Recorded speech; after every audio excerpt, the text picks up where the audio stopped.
Olá, Deus abençoe sua vida. Vamos para mais uma aula. Nossa aula hoje é sobre a ressurreição de Cristo. Qual é o propósito dessa aula? Demonstrar a centralidade da ressurreição de Cristo para a fé cristã. Nós já falamos sobre a vida de Jesus, já falamos sobre a morte, o sofrimento. Agora vamos falar sobre a ressurreição. Vamos lá. O fato da ressurreição. Nós temos evidências históricas e teológicas. Se você ler o capítulo 15 de 1 Coríntios, capítulo 15, isso vai ficar muito claro para você. Paulo fala dessas evidências. A ressurreição de Cristo, ela é um evento central do cristianismo, assim como a sua morte, a sua ressurreição. Paulo declara que a fé cristã, ela seria inútil se Cristo não tivesse ressuscitado. 1 Coríntios 15, 14. Então, sem ressurreição, sem cristianismo. Repete comigo. Sem ressurreição, sem cristianismo. Se não houver ressurreição, o cristianismo é reduzido a como outras religiões. Então, sem ressurreição, sem cristianismo. Então, o Novo Testamento, ele contém múltiplos testemunhos de pessoas que viram Jesus ressuscitado, incluindo os apóstolos. E Paulo vai citar em 1 Coríntios 15, do verso 3 a 8, que mais de 500 irmãos de uma vez viram Jesus ressuscitado. Então, além dos registros bíblicos, nós temos registros históricos. Flávio Josefo, que é um historiador judeu, né? Nós temos Tácio, que vai mencionar a crença dos primeiros cristãos na ressurreição de Jesus. Wayne Grudem, ele destaca que a ressurreição foi a demonstração final da vitória de Cristo sobre a morte. E isso é para quê? Para nos mostrar que a obra redentora de Cristo foi validada. Então, a ressurreição de Cristo, ela não é somente um evento histórico, mas a base da nossa justificação e a garantia da vida eterna. Mais uma vez, sem ressurreição, sem cristianismo. Vamos falar do corpo ressurreto de Jesus. Nós temos a glorificação e o modelo para a nossa ressurreição. Então vamos lá. Após a sua ressurreição, Jesus possuía um corpo glorificado. Ele podia ser tocado, Lucas 24, 39. Nós vamos ver em João também, quando ele fala para Tomé, que Tomé podia tocar. Ele podia comer, porque ele é convidado a entrar e ir assenta à mesa com os discípulos no caminho de Emaús. Ele prepara uma comida no mar da Galileia, né? Mas também ele podia aparecer e desaparecer, João 20, 19. E além disso, ele podia entrar, os discípulos estavam numa sala fechada e ele entra atravessando uma parede, ok? Esse corpo de Jesus glorificado, ele não estava sujeito à morte ou à corrupção. E aí, como que Paulo define isso? 1 Coríntios 15, 20, que é a primícia da ressurreição dos crentes. Como que Wayne Grudem, e aqui nós entramos muito na teologia sistemática, então esse é o livro que você precisa ter ele, né? Wayne Grudem, ele diz que o corpo ressurreto de Cristo é o modelo do que os crentes receberão na glorificação. Ok? Então ele não volta à vida para morrer novamente, como aconteceu com Lázaro. Lázaro foi ressuscitado, mas morreu. Mas ele foi transformado para uma existência eterna. Então a ressurreição de Cristo é a garantia de que também ressuscitaremos com um corpo imortal na consumação dos tempos. Ok? Vamos lá. A ressurreição como vitória sobre a morte. Romanos 6, 9, Paulo escreve de forma brilhante, nos mostrando isso, que Cristo venceu a morte para sempre. Então, a ressurreição de Cristo, ela representa a derrota definitiva da morte. Paulo vai escrever assim, pois sabemos que Cristo, tendo ressuscitado dentre os mortos, não morreu mais. A morte já não tem domínio sobre ele. Romanos 6, 9.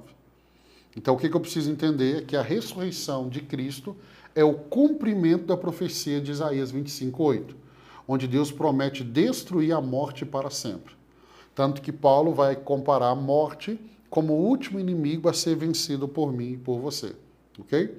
O apóstolo Paulo ele vai ecoar essa verdade quando ele proclama assim: onde está, ó morte, a tua vitória?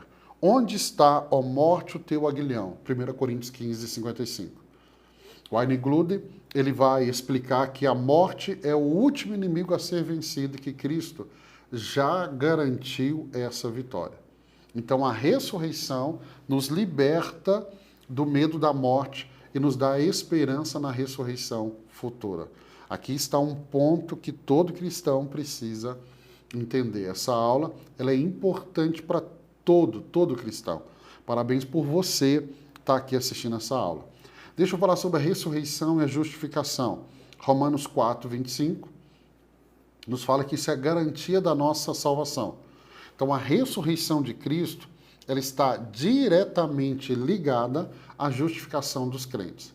Paulo escreve que Jesus, Romanos 4, 25, foi entregue por causa das nossas transgressões e ressuscitou por causa da nossa justificação. Então, o que eu preciso entender? Vamos voltar lá no Grudem, na sistemática dele. Ele enfatiza que a ressurreição é a validação de Deus, de que Deus aceitou o sacrifício de Cristo. Então, a ressurreição é a validação de que Deus aceitou o sacrifício de Cristo. Então, se Cristo permanecesse morto, se Cristo permanecesse morto, não haveria certeza dessa expiação completa dos pecados.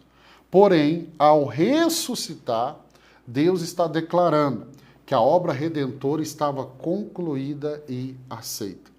Então, nossa salvação não é apenas um conceito teórico, mas ela é uma realidade selada pela ressurreição de Cristo.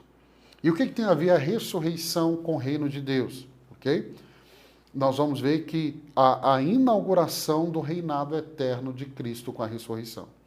Então, a ressurreição não foi apenas um evento pessoal da vida de Jesus, mas marca a inauguração do reino de Deus. Ou seja, o apóstolo Pedro, no seu sermão, ali no dia de Pentecostes, em Atos 2, ele declara que Deus ressuscitou a Jesus e do que todos nós somos testemunha, exaltando, pois, a destra de Deus. Então, Cristo ressuscitado recebeu toda a autoridade no céu e na terra. Mateus 28, verso 18. Seu reinado é escatológico e se consumará na sua segunda vinda. 1 Tessalonicenses capítulo 4, você pode ler. Então, quando ele voltar, os que morreram primeiro ressuscitarão e nós, os que ficarmos, seremos transformados.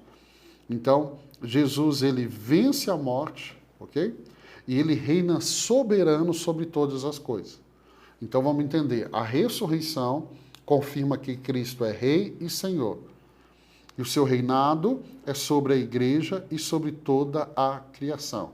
Para a gente terminar, vamos falar de Deus como restaurador. A ressurreição como início da nova criação. Vamos lá. A ressurreição de Cristo, ela não foi um evento isolado. Não.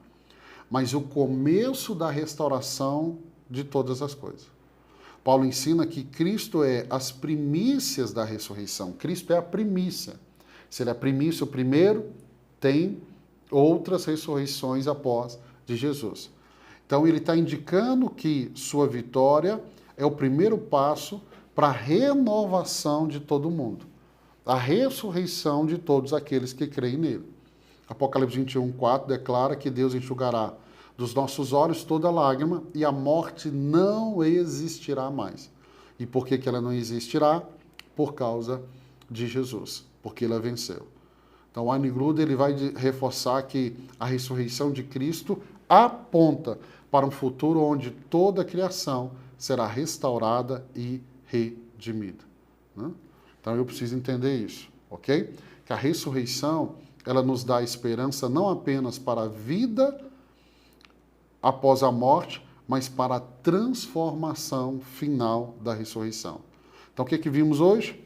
A ressurreição de Cristo é o fundamento da fé cristã, seu corpo glorificado é o modelo do que receberemos, e a vitória sobre a morte nos assegura a vida eterna. Eu e você temos. E que nossa justificação é confirmada pela ressurreição de Jesus.